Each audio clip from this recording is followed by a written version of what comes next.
Hey everyone, in this video I'm going to show you how to define your own stitches in CrochetPARADE.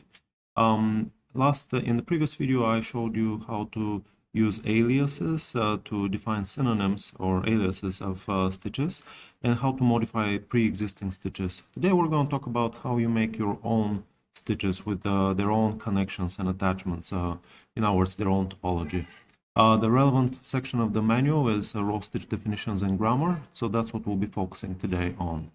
So in this example here, the granny square example, which is one of the showcases that you see on the website, once you create it, you're going to see that there are a bunch of bubbles that are created here on the edges. There are 3 bubbles, meaning a bubble with 3 double crochet stitches and 4 bubbles with 4 double crochet stitches.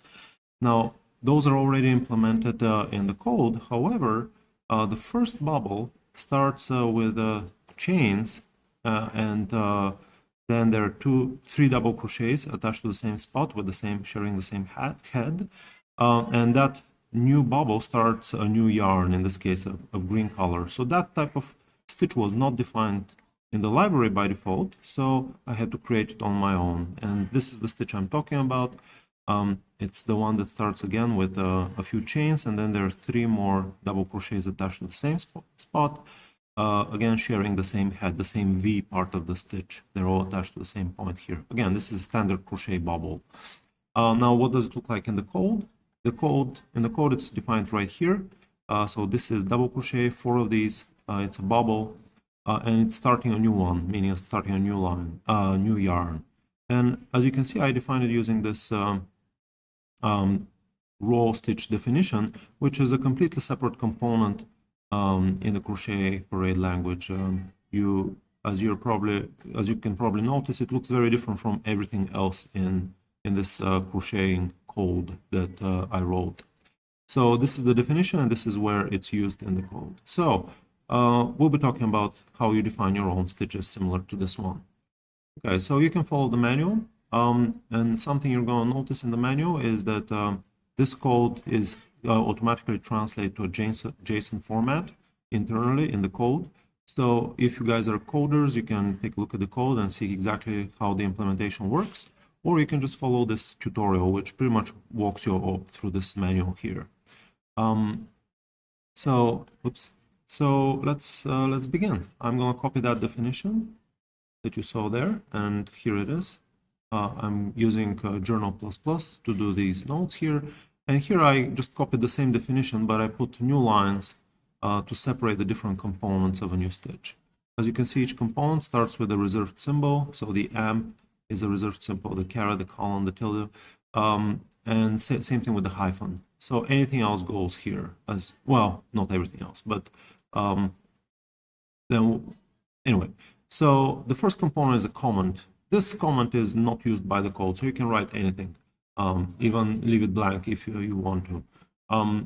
So here you can see I wrote a short description of what's happening. It's a DC bubble of 4 stitches. I should have said maybe it's a starting DC bubble of 4 stitches. And of course, you can just add a comment right above it if you want to describe what type of a stitch it is. Again, the comment is perfectly optional. Then here we're talking about defining nodes. What are these things? Well, the nodes are just different parts of a stitch where the yarn sort of connects with itself. So if you guys, again, you have experience with crocheting, let's say you're doing crocheting in row. So this is the previous row here. Maybe you don't. Let me highlight my cursor. So this is the previous row here, and then this is the current row. And you've attached each of these stitches in one way or another to the previous row with these red lines. I'm using the same color coding as I do in here in the CrochetPARADE visualization section.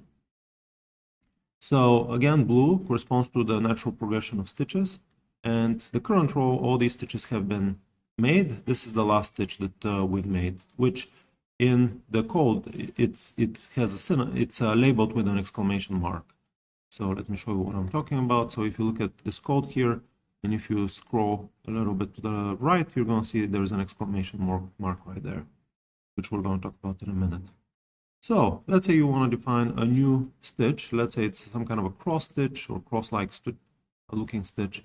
And The next stitch is what we're going to create is a new stitch which will go into this space here. It will attach in the following way. So it will be something a little bit fancy. It will have a V here, meaning the top of the stitch will be here. There will be another, let's say a chain, another V here, and I want it to connect in the following way. So I want this fella to connect to that fella, to attach to this node right here, to this stitch right here, and I want this stitch to attach to this stitch here, and I want these to be double crochets. So I'm gonna label this one as a double crochet, and I want to label this one as another double crochet. I'm going to label them with A, B, and C, and I want B to be a chain, and I want all of this to be encapsulated in a single stitch. So another thing I want to do is I want to do an old-fashioned cross stitch, where if you read the antique pattern library, you're going to see that in the olden days, cross stitches were actually interconnected here with another stitch. So I'm going to label this node here ABC. I'm going to label that with the letter F, and I'm going to label the attachment points as D and E. So these attachments, the stitches where my stitch is going to attach, I'm going to call the bottom stitches because they're at the bottom. And the tops, I'm going to call the top stitches or top nodes. And this one will be the so-called other nodes in the language of what you see here. Okay, so how do I introduce the new nodes into my stitch definition? Well, this is what you do, the top nodes. I'm going to label them as A of type DC, double crochet, B of type chain, and C type double crochet. And as you can see, each stitch is labeled, is separated with a semicolon.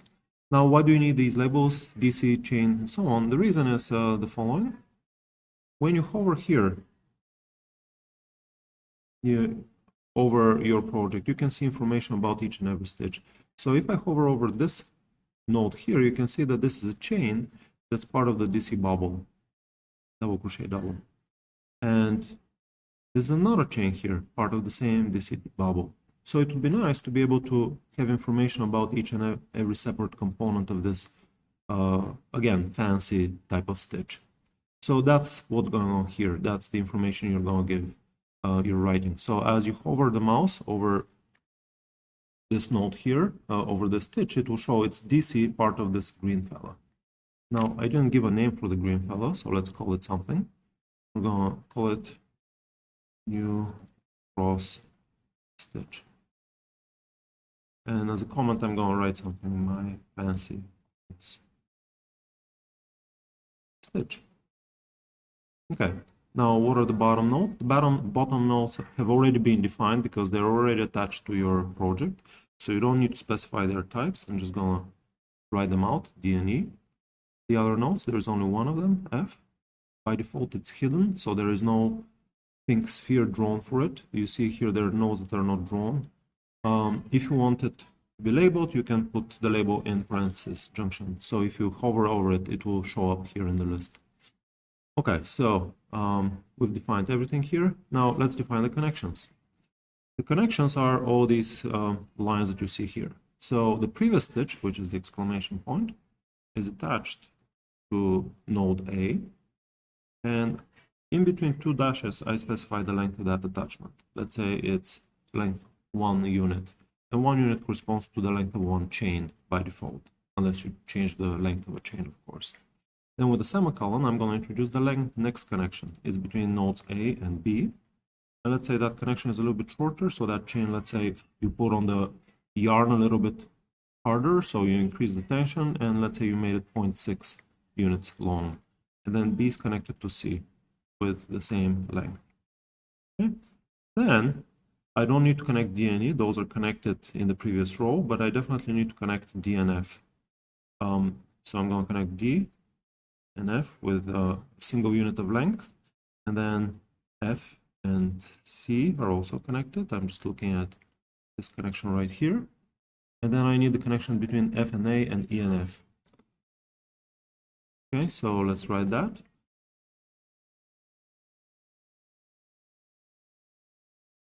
E, E, F. Okay, so something you should be, oh, DNF is already included. So which ones did I include? Let me see. I include DNF, include F and C. I haven't included DNF and E and F and A. Okay, there you go. Now the order in which you write these connections doesn't matter, so you can put this over here. It will produce the same result. The order in which you write A and F is important because that shows you the arrows here. So I definitely want the exclamation mark to precede A so that the arrow that's drawn looks like this. And A precedes B and B precedes C, so there it is. B is connected to C, A is connected to B in that fashion. Now, the red lines usually point towards the stitches that the tops of the V's to which these red lines connect, to which the yarn connects. So D and F is in the right order, F and C is in the right order. E and F are not in the right order. I want E to precede F and F to precede A. So I'm going to swap the order here.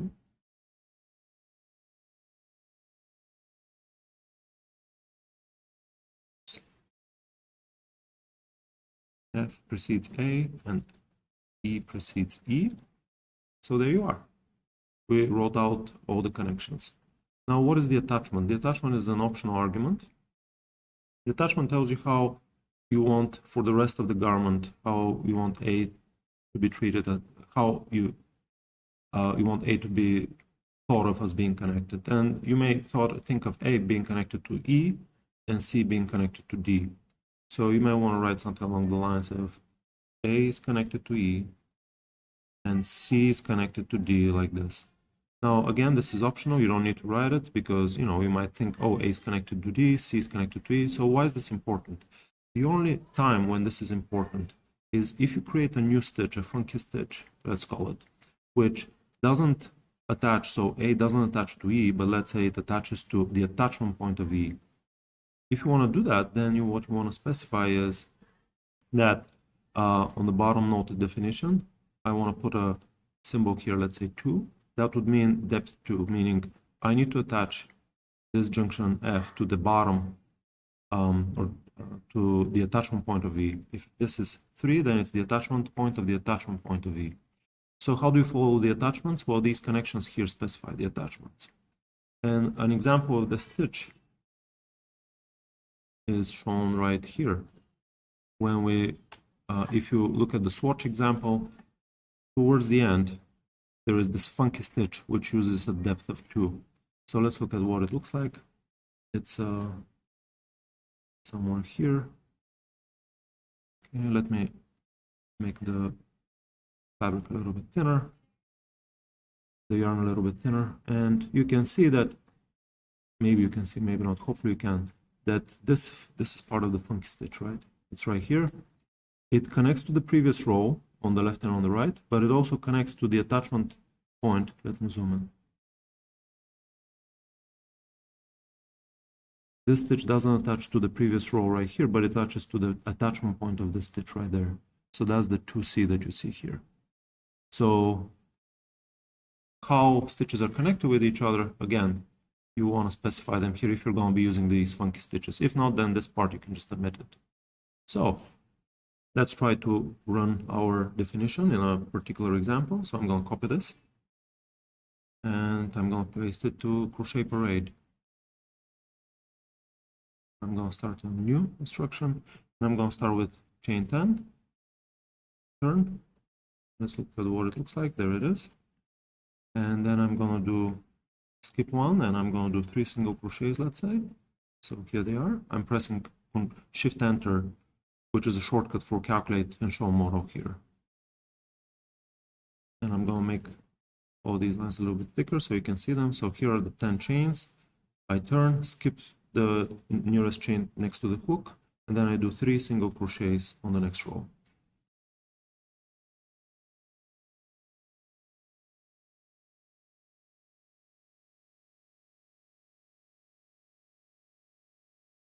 So I'm gonna just put all of this in one line here in this editor.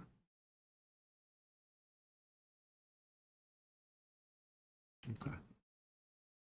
Anyway. So here it is. I'm going to define a new stitch, which looks like this. Oops.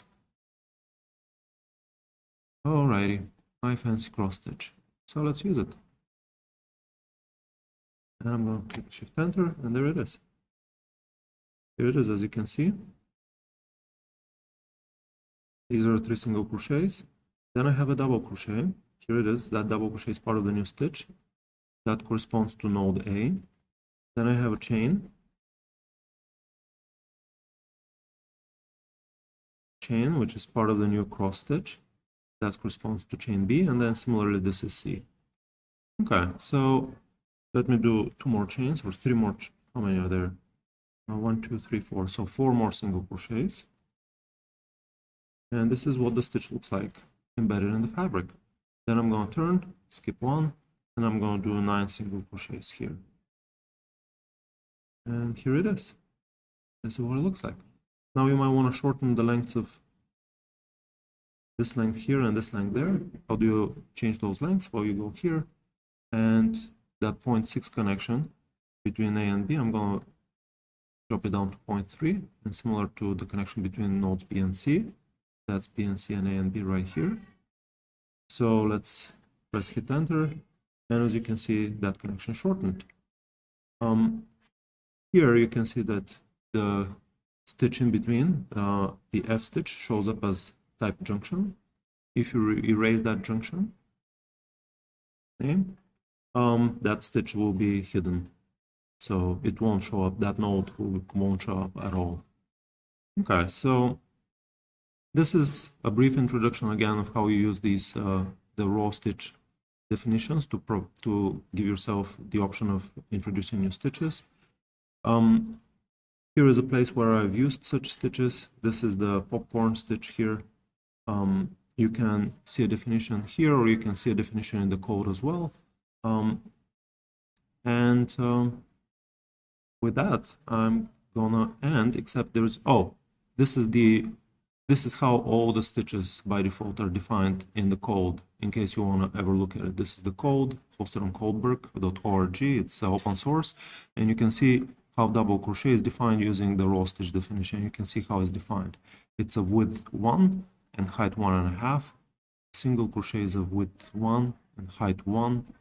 Double crochets of width 1 and height 2, and so on and so on and so on. Oh, one more thing I forgot to mention in the previous video is that increases and decreases are automatically taken care of by the code. So let me turn here, skip 1. You can always do single crochet, some integer, let's say 3 increases. Whenever you have an INC, some integer and then INC, the code does increases automatically. It can handle that. You don't need to define a new stitch. So here it is. I turned, skipped 1, and I did a 3 increase here, 3 single crochets in the same stitch. Similarly, you can do decreases by writing together. So tog. SC2 tog will give you 2 single crochets tied together at the top. So here they are, 2 single crochets tied together at the top. This is a single crochet 2 together, and it's labeled as a single crochet for counting purposes.